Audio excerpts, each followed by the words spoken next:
Now I'm going to go on to the data definition for the changing world state.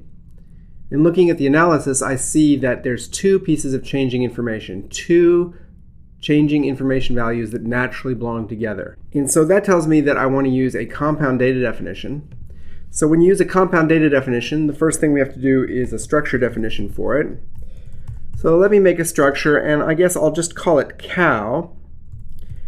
And it has two fields, and I'll call one x for the x coordinate and one dx for the current rate of change in the x coordinate. And I'll say cow is make cow. Now we know that this cow nicely stays in the box. So that means we know that the x coordinate is bounded a certain way in this world program. So what I'm going to do here is I'm going to say natural 0, width as a way of saying that the cow's x coordinate stays within the boundaries of the box. Now we don't know any bounds on dx, on the velocity of the cow, but let's just decide that it's going to be at least an integer. That'll make some other things simpler. So we'll say that this is an integer. We'll say that the interpretation of a cow is that if you have a cow make cow with an x and a dx, then that's a cow with x coordinate x and velocity dx.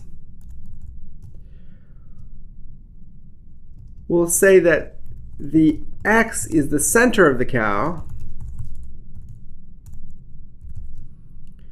We'll say that x is in screen coordinates, or pixels. And we'll say that dx is in pixels per tick. So that if dx is 3, for example, that means that on each clock tick, the cow moves by 3 pixels, or its x value gets bigger by 3. Now here we're going to start to see where some examples get a bit more interesting. I'm going to make a couple of them. I'll say, let's say C1, let's say this is a cow that's current position is 10, and that its current dx is 3. And I'll just label this one to help me understand the interpretation. At position 10, moving left to right. And here's another one.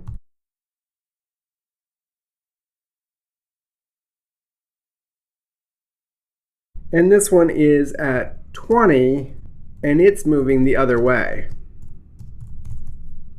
So this is a case where, as the data definition becomes more complicated, the examples become more useful to really understand how the data definition works and what the interpretation is. Now, of course, I have to do the template and template rules used, but what I'm going to do to speed this video up a little bit is I'm kind of going to pull the next stage of the roast out of the oven ready done.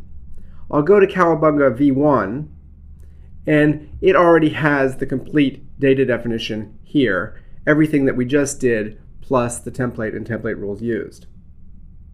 The next step is going to be to set up the main function and all the wish list entries for the Big Bang option handlers. And since that's straightforward, again, I'm going to jump ahead to go to Cowabunga V2 that has all that. You might want to not do that and go ahead and develop that yourself as a way of checking your work.